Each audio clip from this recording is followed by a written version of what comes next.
Waalaikumsalam warahmatullahi wabarakatuh. Alhamdulillahirabbil alamin. Wassalatu wassalamu ala Rasulillah nabiyina Muhammad bin Abdullah wa ala alihi wa sahbihi ajmain. Amma ba'd. Bapak-bapak, ibu-ibu, ibu, Masya Allah, takbir. Allahu Akbar. Allahu Akbar, Allahu Akbar.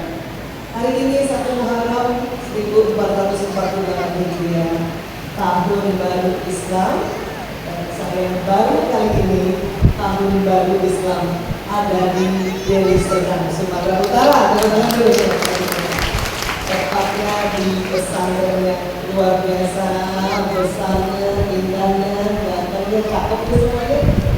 Bahkan santri-santri yang luar biasa ya. Baik, hari ini kami diamanahkan untuk membahas tentang tantangan dalam mendidik generasi Z dan Alpha di era digital. Untuk itu terima kasih banyak kepada Ketua Yayasan Pesantren Darul Arafah Bapak Ustaz Dr. Haji Harun Lubis SPFC beserta seluruh keluarga, kemudian seluruh jajaran pimpinan yayasan, para guru, para ustaz, para ustazah, para orang tua, wali santri, para alumni, serta para santri. Mana anak santri? Coba angkat tangan. Oh, luar biasa, alhamdulillah. Ya, dan tentunya yang kami hormati juga Bapak Haji Sukisno beserta keluarga. Terima kasih Bapak menjadi narasumber kami yang akhirnya bisa sampai di sana. Ya. Baik, hari ini izinkan saya bercerita tentang generasi yang luar biasa yaitu Z dan Alpha dengan ilmu otak manusia. Ya. Kenapa bicara tentang ilmu otak atau orang bilang neuroscience? Karena ilmu ini sedang berkembang pesat. Ya. Karena ditemukan alat yang bisa mendeteksi otak manusia. Kalau zaman dulu alatnya baru bisa mendeteksi penyakit yang ada di otak, perdarahan, massa, tumor, kanker, sumbatan. Tapi sekarang banyak alat yang bisa mendeteksi otak manusia sampai ada apa di dalam otak itu, ada program apa di dalam otak itu, apa yang membedakan generasi lalu dengan generasi yang baru. Ya, baik, sekarang kita lihat otak manusia. Nah, ini dia. Bapak Ibu coba pegang dulu kepalanya. Ada otaknya?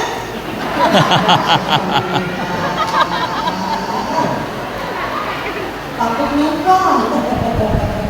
Orang banyak lupa punya otak. Ya, inilah otak manusia, otak ciptakan. Ada otak besar, ada otak kecil. Kemudian Allah bagi dua. Ada otak bagian kanan, ada otak bagian kiri. Ya, jadi otak kita ini dia terbelah. Terbelahnya di dalam, ya, itu mengikuti garis hidung ke atas. Coba Bapak Ibu dan anak-anak, garis hidungnya ke atas ditarik ke atas ini. Nah, itu dia terbelah begitu. Dan tidak ada kaitannya dengan rambut belah pinggir, ya. Belah pinggir, belah kanan, belah kiri, belah. Otaknya terbelah di tengah. Jadi ada kanan, ada kiri. Ada apa di dalamnya? Di dalamnya ada sel otak, namanya neuron.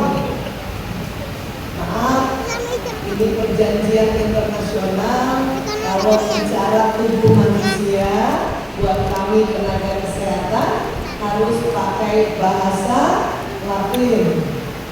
Jadi itu sel otak. Jangan ribut loh.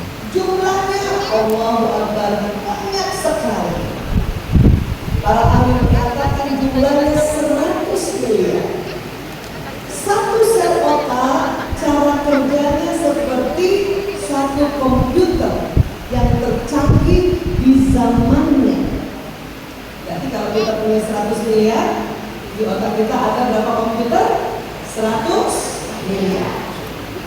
Dan ada kalimat kerjanya ya seperti satu komputer yang tercanggih di zaman. Saya Aisyah, tadi sudah dibacakan oleh Bu Farida, saya lahir tahun 68, punya 100 miliar. Bu Farida lahir tahun berapa? 80. Bu Farida juga punya 100 miliar, tapi otak Bu Farida lebih canggih dari saya. Karena lahirnya lebih ya di era tahun 80-an. Ya. Sekarang saya mau cari teman. Siapa yang lahir tahun 60-an? Wah, saya, Bunda. Ada lagi yang lahir tahun 60-an, Bapak? Lahir 60-an ada? Lahir 50-an ada? Alhamdulillah. Yang lahir 50 sama 60 tinggal sedikit. Kita hampir punah, Bu. Baik, yang lahir tahun 70-an. Oh, masih lebih banyak 70. Yang lahir 80-an. Oh, itu otaknya 100 miliar dan lebih canggih dari kami yang lahir 50, 60. Yang lahir 90-an. Itu juga lebih canggih otaknya. Yang lahir tahun 2000-an.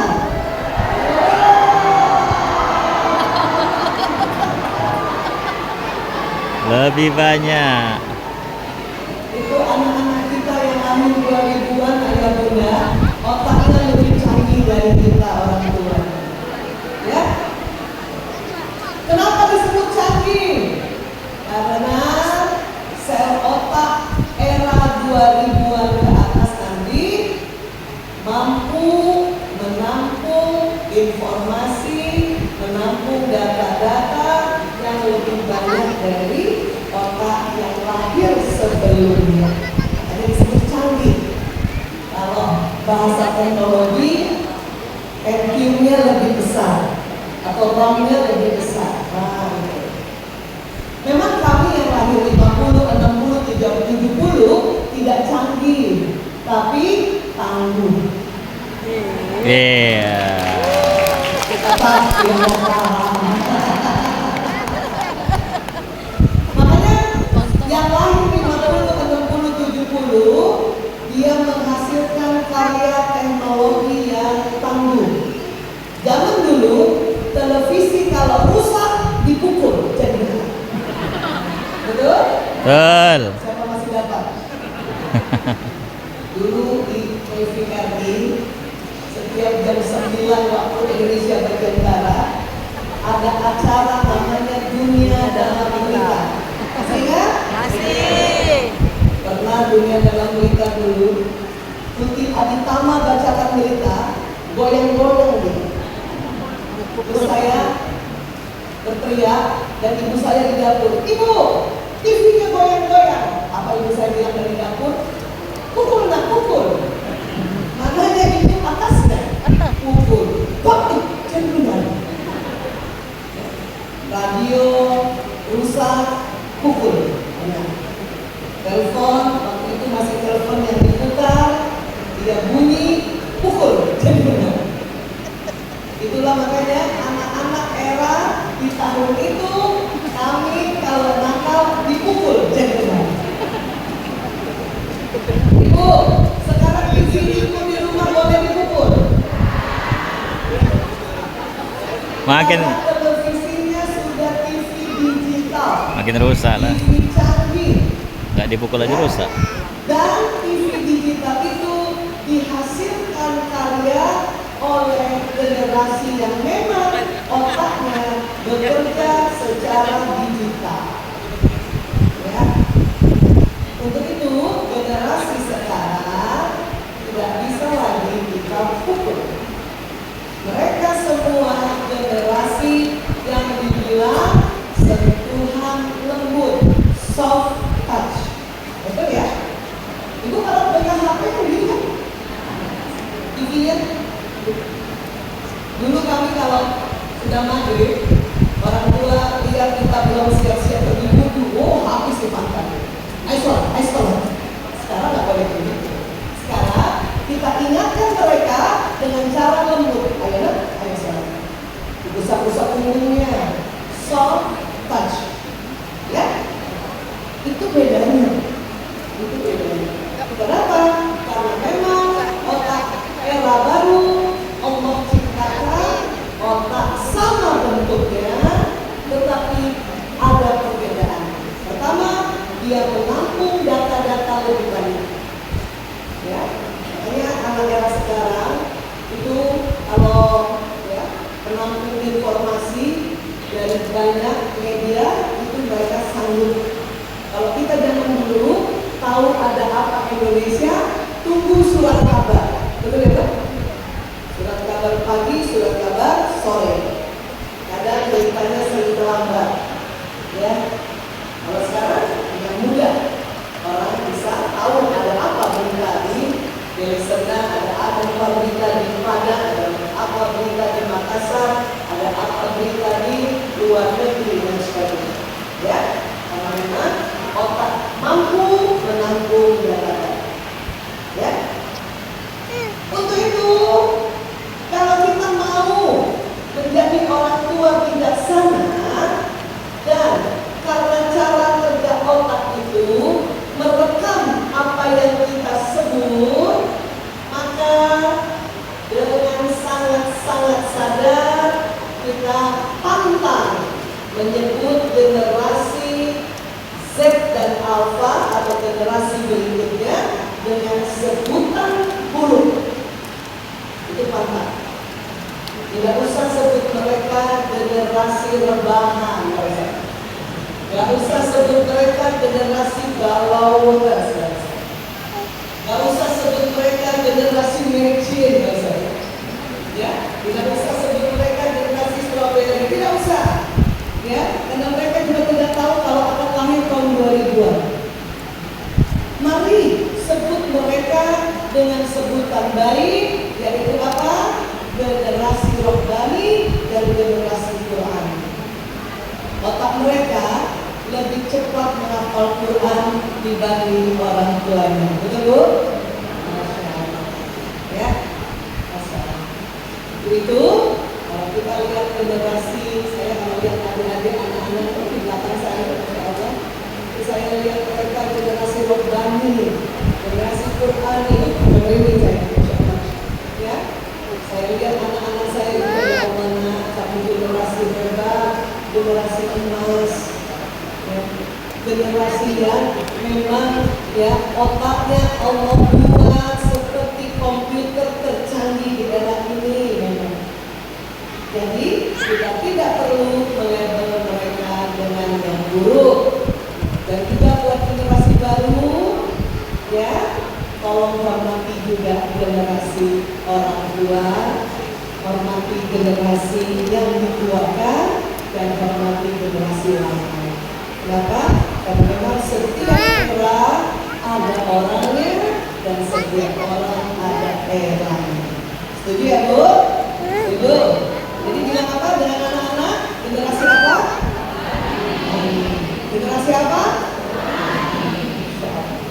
Apalagi dititip di pondok pesantren kita ini. Masya Allah.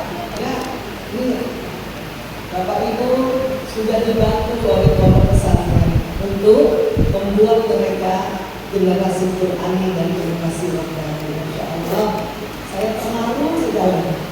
Ya, saya sering jalan-jalan ke seluruh Indonesia. Ini termasuk pesantren yang sangat luas yang saya lihat di Indonesia. Tepuk tangan. Allah Akbar, Allah Akbar. Baik, kembali kerja otak. Bagaimana sebetulnya kerja otak? Yang ada komputer-komputernya ini.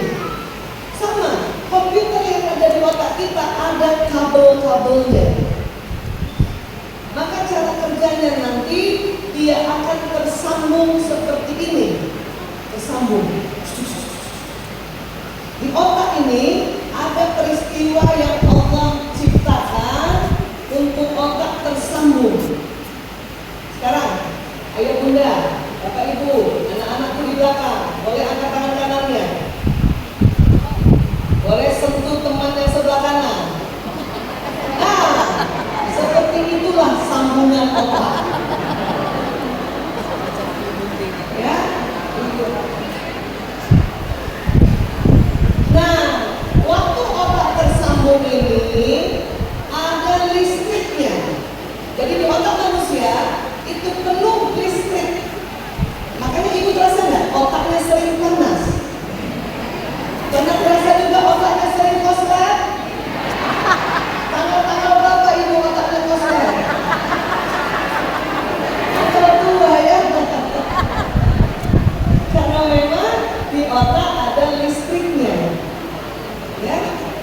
Nah ini. Apa yang dilihat, apa yang dilihat, apa yang didengar, apa yang dihitung, apa yang dikecap, apa yang diucapkan, semua akan masuk ke otak dan akan terjadi sambungan kabel-kabel sel otak, sambungan kabel-kabel komputer yang ada di otak. Masya Allah. Ya, makanya sambungan ini bisa diulang-ulang, bisa diulang-ulang. Jadi kalau kita mau pintar menurut ilmu otak, gampang, ulang-ulang saja pelajaran tersebut. Suatu ketika anak saya punya anak 5, yang sudah disampaikan, 4 laki-laki 1 perempuan. Ya, suatu ketika anak perempuan saya bilang, ibu, aku nggak pintar rumus matematika ini. Saya bilang sama dia, gampang. Kok gampang? Iya, ulang-ulang saja baca rumus itu. No. Berapa kali ibu? Minimal 3 kali. Maka otak akan tersambung lebih kuat. Jadi dia nanti hafal. Itu namanya pintar. Jadi pintar itu menurut ilmu otak adalah sesuatu informasi yang diulang-ulang. Itu pintar. Sekarang semuanya dengarkan saya. Jawab cepat. 2 kali 2 berapa? Itu di otak bapak ibu dan anak-anakku sudah tebal. Karena sudah sering diulang tuh. Makanya pintar. 2 kali 2 ya. Tapi pintar saja tidak cukup, mesti cerdas. Cerdas itu akan kita sambungkan sambungan otak baru ya, yang berbeda variabelnya tetapi maknanya sama.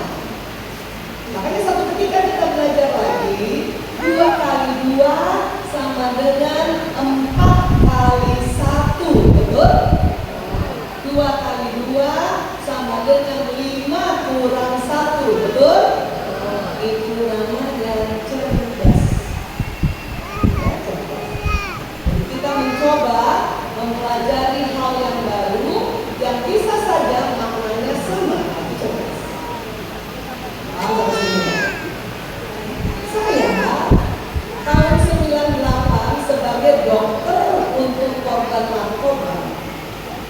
Sampai sekarang saya masih menjadi dokter narkoba. Di otak saya, ciri-ciri orang pakai narkoba yang aktif, ya insya Allah sudah tebal sambungannya, dan sudah pintar. Jadi kalau saya duduk praktek, Sengaja boy. kemudian ada pecandu masuk, langsung saya tahu, oh pakai ganja. Atau istilah anak sekarang cimen. Oh, pakai sabu. Oh, pakai pulau. Oh, dia pakai gorila.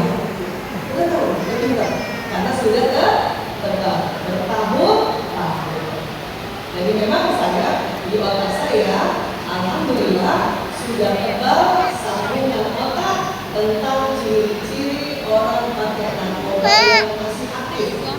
Kalau sudah aktif sudah tidak ada lagi ciri-ciri, ya. Tapi saya tidak hanya mau pintar masalah narkoba, saya mau cerdas. Maka saya perlu belajar hal yang baru, yang tentu juga ada kaitannya dengan ya masalah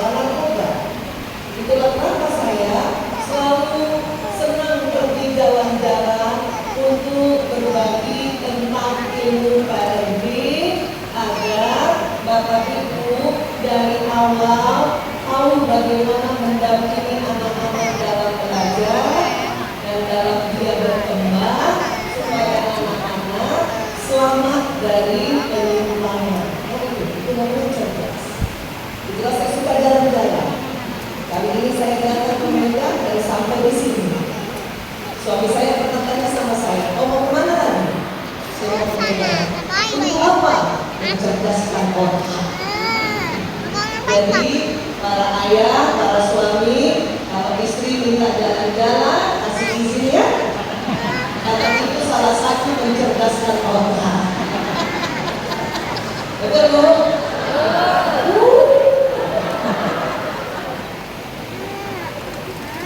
Ibu, bapak mau anaknya pintar atau cerdas? Dua-duanya. Pintar dan cerdas. Tapi pintar dan cerdas saja belum cukup. Banyak orang pintar, ya, itu ya kehidupannya juga tidak sukses. Maka ada satu lagi, beruntung. Apa Bu? Beruntung ini ya adalah proses mendoakan. Apa Bu? Ibu, anak saya yang tinggal di sini sedang boarding school di sini. Ibu di rumah mendoakan anak. Karena doa ibu itulah maka insya Allah anak ibu beruntung. Setuju Bu? Nah sekarang nanti kita lihat kenapa doa itu membuat kita beruntung. Ya, sekarang kita belajar dulu. Keenam, alhamdulillah.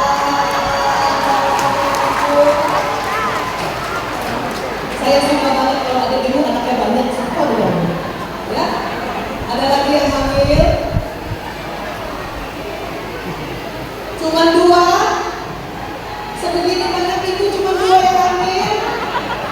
Ibu, berapa bulan? 4 bulan. Anak berapa? Alhamdulillah anak keempat ya. Masya Allah, ada 3 yang hamil. Ada lagi? Cuma 3 dari 500 ibu-ibu. Siapa yang masih mau hamil? Baik, buat ibu hamil 3 orang tadi, mau saya kasih hadiah boleh? Ayo maju Bu. Ada. Ayo. Ini bukan hadiah kan? Supaya kita doakan kehamilannya. Ayo maju Bu. Mana mandinya ada? Ya saya kasih buku. Itu harus maju sekarang supaya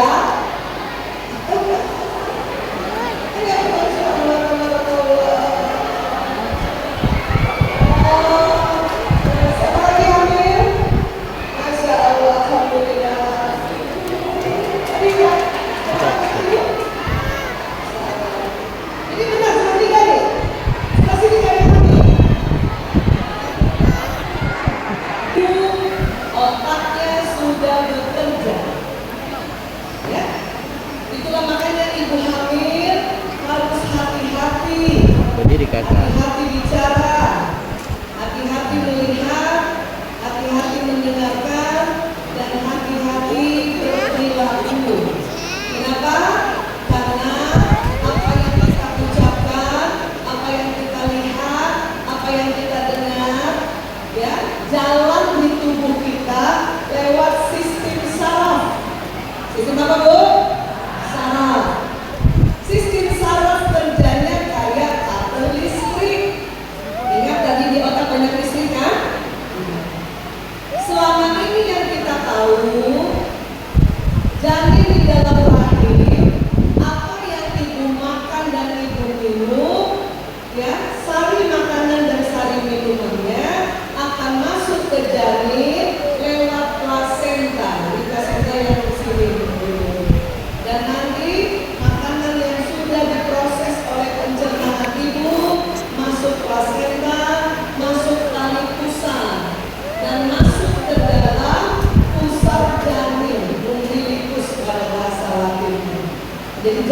dalam rahim itu tidak makan lewat mulut, tetapi di kali pusat. Ya. Selain itu, apa yang dilihat ibu, didengar ibu, ya, diucapkan ibu, dilakukan ibu, juga terekam di otak janin. Sejak kapan? Usia janin 2 pekan. Itulah orang tua kita dulu kalau sama ibu hamil, ya, banyak tantangannya, betul Bu? Tidak boleh bicara yang kasar, tidak boleh mencela orang, tidak boleh melihat yang buruk-buruk. Seperti itu bukan? Di sini juga begitu. Ternyata benar akan terekam di otak janin. Ini. Bahkan bukan hanya ibu yang bicara, ayah yang bicara dekat ibu hamil juga suara ayah akan terekam.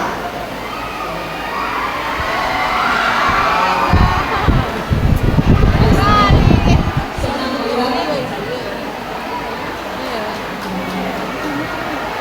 Soalnya nanti kalau jadi suami kayak gitu ya nak, yang lembut sama istri yang sedang hamil, bicara yang baik-baik, karena omongan ayah juga terekam di otaknya janin. Itulah makanya ada janin nanti, kalau dia sering dengar suara ayahnya suatu dalam rahim itu, sewaktu dia lahir, yang namanya bayi nangis, kemudian ayahnya datang, siapa itu, kenapa nangis, ini bayi bisa diam karena sudah terbiasa dengan suara ayahnya, dan di otak janin, di otak bayi terekam suara ayah. Nah, itu bagus. Yang cilaka adalah bayi nangis, bapaknya datang, tambah nangis bayi itu. Malah tetangganya yang datang, dia diam. Ama. Gawat. Karena tetangganya yang selalu jemput ibu ini untuk pergi ke majelis taklim. Ya, kan? Bahkan seandainya tadi Umi bilang anak tenang ya, kalau 5 kakak-kakaknya selalu bicara di dekat Umi dengar, ya, Umi lihat, maka di otak janin calon anak ke-6 ini merekam suara kakak-kakaknya. Sehingga sewaktu dia jadi bayi, nangis, kakaknya datang, pasti dia. Karena dia sudah punya rekaman suara saudara-saudara. Ya? Untuk itu, buat kita, keluarga muslim, tolong pada saat sedang hamil, harus setiap hari baca Quran. Agar apa? Quran yang kita lafazkan itu akan terekam di otak janin. Atau kita mendengarkan murotal, maka murotal itu juga akan terekam di otak janin. Maka kita melihat, ya, tulisan-tulisan ayat-ayat Quran itu juga terekam di otak janin. Waisa sekarang secara digital, bolehkah ibu hamil pegang gawai? Boleh Bu? Boleh. Asal cari konten edukasi dan informasi yang bermanfaat. Kalau lagi hamil, jangan sering-sering lihat drama Cina. Boleh. Neng. Nanti terekam, ya. Atau kalau yang TikTok cari yang edukasi ya Bu, ya. Jangan cari yang membuat edukasi karena akan terekam oleh otak janin. Pegang apa? Setuju ya? Ya Bu Esa, saya baru tahu kalau janin dalam rahim 2 pekan sudah merekam apa yang ibunya lakukan. Ya terlanjur Bu Esa. Nah, Bapak Bunda hamil lagi aja. Insya Allah anak berikutnya Bunda ada ilmu dan lebih baik lagi.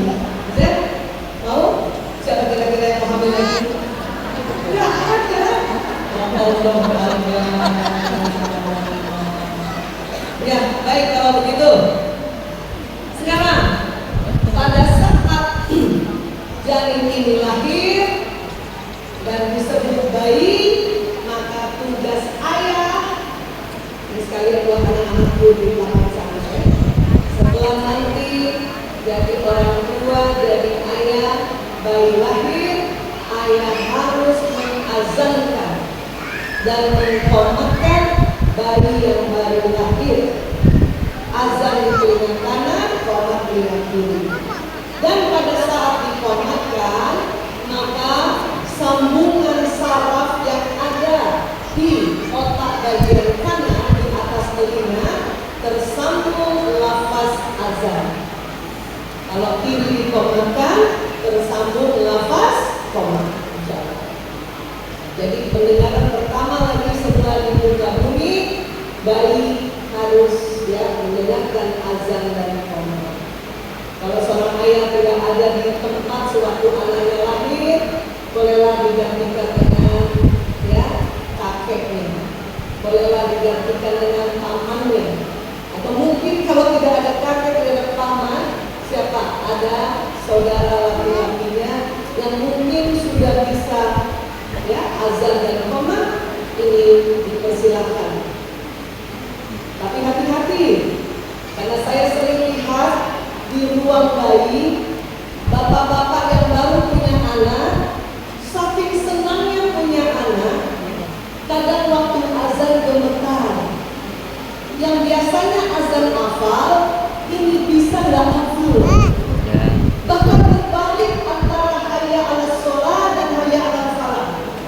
Dan itu pantang sekali.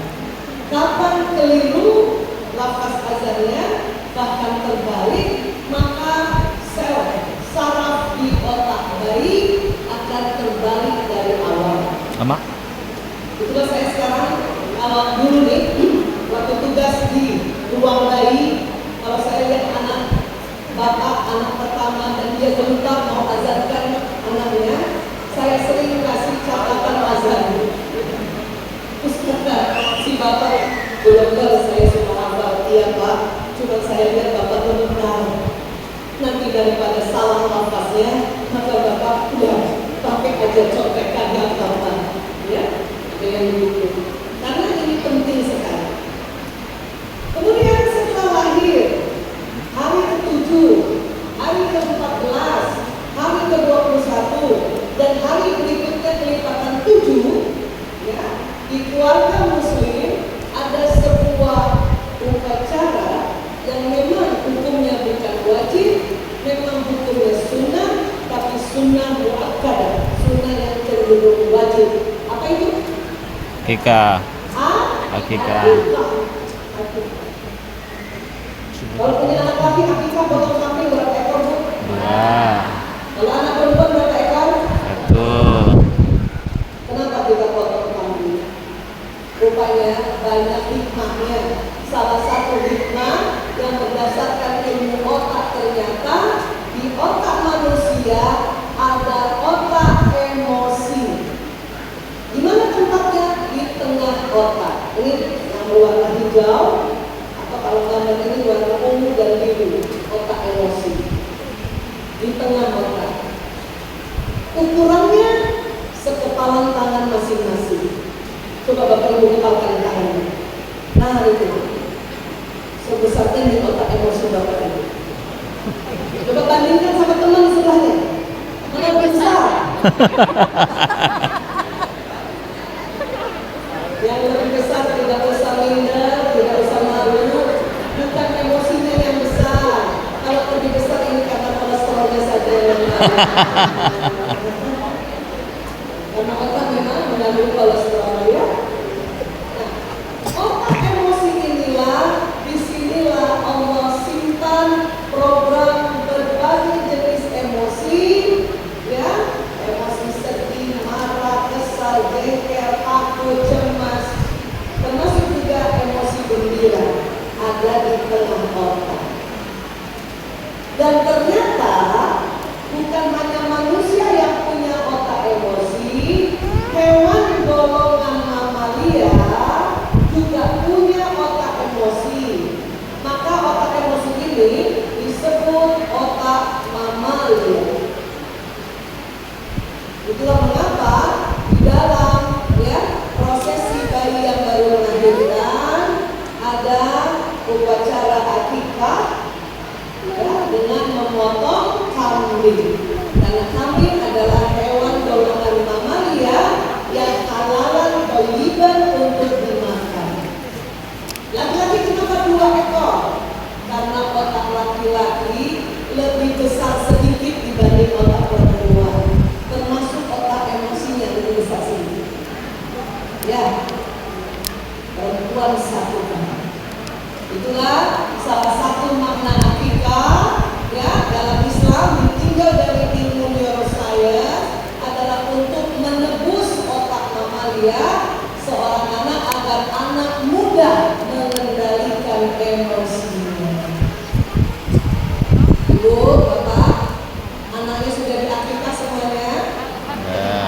Kalau belum, tidak usah malu, segera akikah.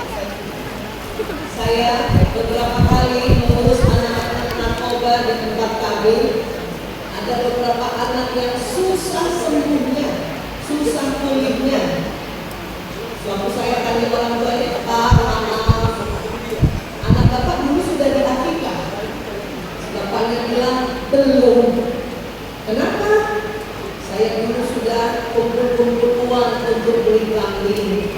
Tetapi setelah terkumpul, saya tergiur beli motor. Jadi akhirnya dia lupa mengakikatkan anak. Gak taunya anaknya menyimpang pakai narkoba, dan dibanding dengan anak-anak yang juga kena narkoba, kenapa anak ini susah sekali pulih? Ternyata belum sempat diakikah, sehingga otak emosinya, otak hawa nafsunya belum ditebus sejak dia baru lahir. Dan itu sangat bermanfaat. Dan itu cuma satu, bukan cuma satu. Jadi saya mengambil kesimpulan berdasarkan ilmu otak, maka saya selalu ingatkan buat ibu-ibu muda atau ibu-ibu insya Allah nanti para umi tadi, ya, pada saat nanti anak lahir segera diakikahkan. Walaupun dolar naik, tetaplah berdoa kepada Allah untuk Allah lapangkan rezeki untuk bisa beli kambing dan akikah. Oke? Bunda, Bun, Bunda, siapa yang rajin taklim? Coba angkat tangan. Siapa yang rajin ikut taklim di media sosial? Siapa yang rajin ikut seminar parenting? Masya Allah. Tapi ada bunda yang, Bu Aisyah, saya sudah rajin taklim, rajin seminar, selalu dengar taklim di media sosial. Tapi kenapa saya kalau berhadapan sama anak selalu mau saya marahi dia? Itu berarti otak emosi bunda perlu ditebus lagi. Jadi akikah lagi? Bukan. Untuk Allah membuat sebuah prosesi setiap tahun, ada yang disebut Idul Adha. Di situ kita kurban potong kambing. Maka salah satu juga kita kurban Idul Adha setiap tahun juga untuk supaya kita mahir mengelola emosi. Itu salah satu yang ya, salah satu yang sampai sini bisa paham? Iya. Siapa yang ingin angkat kemarin kurban? Insya Allah bunda nggak marah-marah lagi. Ya, iya. Baik, sekarang siapa punya anak laki-laki? Siapa punya anak perempuan? Siapa punya perempuan? Mana anak perempuan? Santriwati.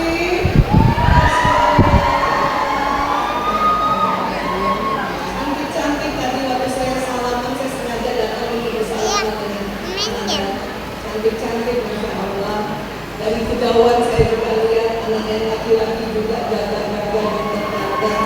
Masya Allah. Alhamdulillah sudah cantik, sudah ganteng, otaknya canggih. Coba kita harus bersyukur. Ya, bersyukur.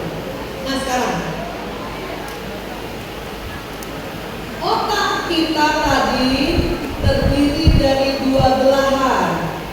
Satu belahan otak kanan dan otak kiri. Dan menurut ilmuwan, otak kanan itu punya tugas oleh Tuhan, kata ilmuwan ini walaupun dia bukan Islam, tapi mereka mengakui ini tugas dari Tuhan, bahwa otak kanan memproses imajinasi, memproses ide, memproses intuisi, memproses hayalan, memproses warna. Bapak Ibu anak-anak kalau lihat warna, itu otak kanan yang bekerja. Ya?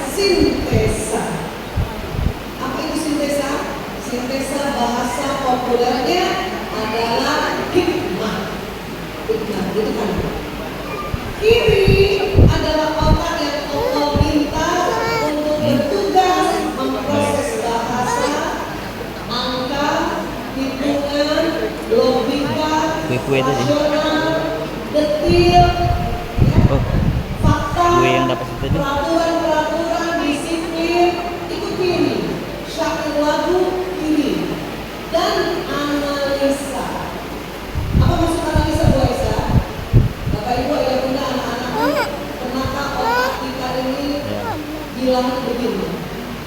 Kenapa ya? Kenapa? Bagaimana? Itu namanya analisa. Itu yang memproses otak ini. Ya. Anak laki-laki dan anak perempuan dalam perkembangannya sejak lahir sampai nanti usia 18 tahun ada perbedaan sewaktu otaknya tersambung. Apa perbedaannya? Ini. Perempuan otak kiri dan otak kanannya sambungan otaknya seimbang. Laki-laki waktu kecil otak kanannya lebih duluan tersambung dibanding otak kirinya. Bunda, yang anak bunda, anak laki-laki yang sekarang di pesantren, masih ingat waktu mereka masih TK dan SD senang bermain? Anak-anak laki-laki, para santriawan, apakah masih suka bermain walaupun Anda sudah SMP, SMA? Karena otak kanan mereka lebih dominan dari otak kirinya. Umur berapa? Umur dari lahir sampai usia nanti insya Allah 18 tahun. Kalau perempuan sejak lahir sampai nanti usia lanjut, ini memang otak kiri kanannya seimbang. Ya, seimbang. Anak perempuan kayak gitu. Ya. Nah, ini dia. Makanya banyak ibu-ibu bilang, saya kok lebih gampang membimbing anak perempuan ya, karena otak bunda sama otak anak perempuan hampir mirip perkembangannya. Ya, Iya, antar aja. laki-laki bagaimana? Kenapa Bu Aisyah laki-laki senang main? Karena memang sejak lahir sampai usia tertentu otak kanannya yang lebih duluan berkembang. Maka jangan heran anak laki-laki sewaktu TK dan SD habis nonton Spider-Man, pulang mereka jadi Spider-Man juga. Habis nonton Batman, pulang mereka jadi Batman juga. Betul Bun? Karena otak kanan, otak hayalan, otak imajinasi, otak ide, otak bermain, dan otak teknologi. Anak laki-laki walaupun umur 4 tahun belum bisa baca, karena membaca di otak kiri, sudah kasih gadget Mama. sama dia bisa buka dan dia bisa pakai. Kenapa? Karena teknologi otak kanan. Ini. Betul Bu? Ada yang sembatan. Anak perempuan TK itu guru-guru TK senang bimbing anak perempuan. Kenapa? Anak perempuan sudah bisa duduk manis. Anak perempuan sudah mulai tahu peraturan. Karena peraturan otak kiri. Waktu TK anak laki-laki bagaimana? Lari. Main. Anak perempuan waktu TK sudah bisa disuruh bernyanyi. Kenapa? Antara syair otak kiri dan musik otak kanan, irama otak kanan sudah seimbang. Maka anak TK perempuan itu lebih cepat pandai menyanyi dibanding anak laki-laki. Anak laki-laki musiknya dia tahu duluan, tapi syairnya kacau. Anak perempuan suruh nyanyi. Musiknya sudah oke, syairnya kacau. Maka yang punya anak laki-laki TK, tolong tidak boleh membandingkan dengan temannya yang perempuan.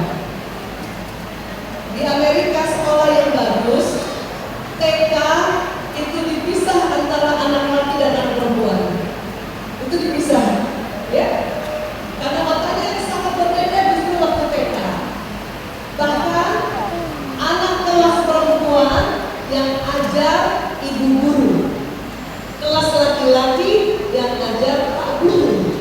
Kenapa? Karena pasti anak TK laki-laki kerjanya selalu mau main, lari-lari. Maka cocok bapak guru yang ikuti karena sama-sama senang lari-lari. Kalau bu guru, apalagi ibu sudah umur 50 tahun baru jadi guru TK, muridnya laki-laki, lari-lari terus di anak, sudah mulai nafas kita capek untuk mengikuti murid laki. Jadi makanya TK sekarang di otak kirinya sebetulnya baru siap untuk belajar membaca, berhitung, ya. Ini harus siap. Makanya kenapa kalau SD ada peraturan masuk SD 7 tahun, sebetulnya menyelamatkan anak laki-laki.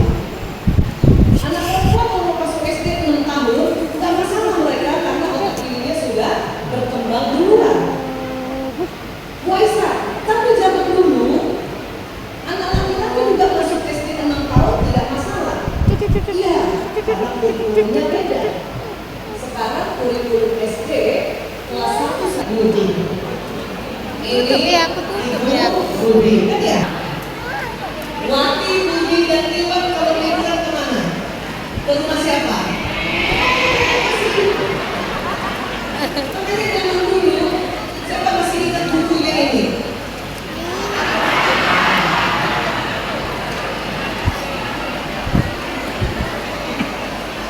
Jadi karena dulu sangat simpel, anak laki masuk 6 tahun gak masalah enggak. Anak perempuan apa lagi? Ya. Bahkan kita masih ingat tuh, ya gambarnya kurang lebih kayak gini. Cuma ini sudah mulai naik kelas 2. Akan ada si Ani. Ini Ani. Ini Budi. Ini Ibu Ani. Ini Ibu Budi. Ani dan Budi bestie. Ini kelas 2 ini. Metode ini disebut struktur analitik sintetik (SAS). Analitik kerja otak kiri, sintesa atau sintetik kerja otak kanan. Ayo. Sekarang terlalu detail, sehingga makanya waktu SD jarang anak laki-laki yang ranking 1, jarang. Kita tidak ada, jarang. Lebih didominasi anak perempuan karena anak perempuan sudah seimbang kanan kiri. Tapi kenapa anak laki-laki, anak perempuan waktu SD bahkan PAUD sudah bisa kita kenalkan huruf hijaiyah atau tentang baca Quran? Iya, karena baca Quran itu didominasi oleh otak kanan. Perempuan otak kanannya sudah berfungsi, laki-laki juga sudah berfungsi. Kenapa? Karena huruf hijaiyah itu berbentuk dan bentuk itu di kanan. Tak marbutoh kadang-kadang bulat, kadang-kadang kecil, kadang-kadang benteng gitu. Dan sewaktu baca Quran ada iramanya. Dan irama itu kerja otak kanan. Maka Quran sudah bisa dipakai. Siapa punya anak laki-laki masih SD pun sabar sampai dia mahasiswa ya. Karena anak laki-laki semakin usianya bertambah, menjadi SMP semakin jadi bagus, menjadi SMA semakin bagus lagi, dan sewaktu mahasiswa semakin bagus lagi. Bapak Ibu lihat berita demo kemarin, demo mahasiswa, siapa yang pimpin? Laki-laki. Perempuan hanya orasi saja, laki-laki. Karena di usia mahasiswa nanti anak laki-laki, ayah bunda, bapak ibu, otaknya juga sudah seimbang dan semakin bagus cara analisa dan cara sintesanya. Anak perempuan memang dari kecil Allah bikin otak kiri kanannya seimbang. Kalau ditanya kenapa? Allah alam. Tapi kata ilmu neuroscience, karena perempuan dipersiapkan suatu saat nanti akan menjadi istri, dan menjadi pejuang perempuan muda. Makanya otaknya harus seimbang. Laki-laki kanannya duluan yang Allah persiapkan untuk apa? Supaya kreatif, banyak ide, jago teknologi, jago kerja di luar ruangan, jago mengambil hikmah itu untuk apa? Suatu saat nanti laki-laki juga ya akan menjemput nafkah untuk keluarga. Memang otak kanan juga otak bermain. Pak, Bapak waktu kecil main apa Pak? Main apa? Bapak main apa? Main-mainan. Masya Allah. Ustaz Dafa, Ustaz Dafa. Waktu kecil main apa? Hah? Main apa? Main mobil-mobil. Ya, Masya Allah. Perempuan, kami sejak kecil tidak bermain. Kami waktu kecil masak-masakan, besar masak betulan. Perempuan waktu kecil rumah-rumahan, besar rumah betulan. Perempuan waktu kecil ibu-ibuan, besar ibu. Itu bukan main, bukan bermain. Itu gladi resik. Persiapan untuk menjadi ibu yang sesungguhnya. Kalau laki-laki memang bermain di otak kanan yang bermain. Ya, sekarang Ustaz Dafa tadi dia cerita waktu kecil main mobil-mobilan. Apakah sekarang dia jualan mobil? Bukan ya? Bapak tadi bilang waktu kecil main kelereng. Apakah sekarang punya pabrik kelereng? Tidak. Karena ada laki-laki sewaktu kecil memang diminta untuk bermain agar belajar bagaimana mencapai tujuan. Bermain kelereng, terus tujuannya itu. Makanya ada main mobil-mobilan, belajar untuk mengetahui bagaimana kalau mobil itu parkir, kan gitu ya. Layang-layangan untuk belajar mengetahui bahwa kita dilarang putus asa. Jadi kalau ada layangan putus, segera kejar. Mudah-mudahan di Medan, tepatnya di Deli Serdang dan Deli Serdang ini, tempatnya masih cukup untuk main layangan ya. Di Jakarta sudah tidak bisa main layangan juga. Jadi anak-anak Jakarta sudah tidak bisa kejar layangan putus. Malah ibunya yang nonton layangan putus. Ada kan sinetron itu kan? Makanya ya kasihan anak laki-laki di kota besar yang membaca buku, nonton TV atau pegang gadget di atas 10 menit, bapak-bapak tidak dapat mendengar apa yang perempuan katakan padanya. Betul?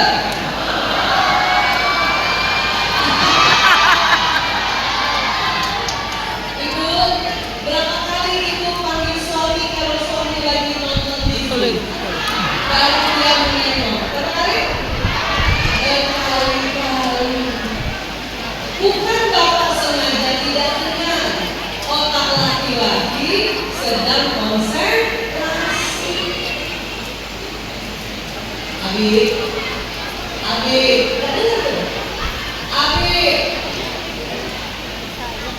barulah nanti suara naik tubuh atas, barulah suami menengok ke istri. Abi, baru suami kaget. Makanya banyak bapak-bapak tanya sama saya, Bu Aisyah, kenapa istri-istri kalau memanggil matanya melotot? Saya bilang sama suami, itu panggilan ketiga. Yang istri bapak cantik panggilan pertama, cuman bapak tidak dengar. Dan itu bukan sengaja. Tahu? Begitu juga anak laki-laki. Anak laki-laki bila mengerjakan sesuatu di depannya, setelah 10 menit, otaknya juga fokus pada konsentrasi dan pendengaran.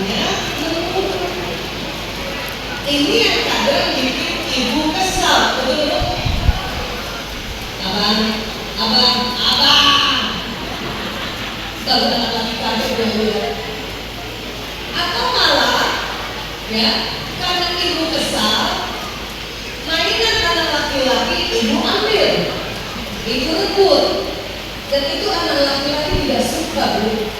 Karena dia heran kenapa ibu ambil mainan itu. Kata ibu, habis kamu dipanggil kamu tidak dengar. Kata anak laki, ibu kapan manggilnya? Oh, sedikit geser nak, lewat. Ayah. Boleh kasih sekarang, Abi. Nah, abang, bisa boleh? Saya, karena banyak anak laki-laki bingung kenapa ibu marah-marah terus sama aku, dan dia juga tidak tahu kalau otaknya tipis, kan gitu? Ya, paham ya? Jadi apa laki-laki otak tengahnya karena lebih tipis, lebih cepat konsentrasi dan mendengarnya apa Bu? Menurun bukan berkurang. Kalau berkurang ini budak menurun, jadi dia konsentrasi. Ini juga yang harus kita pahami supaya kita tidak bertengkar dengan anak laki dan suami. Ini dia.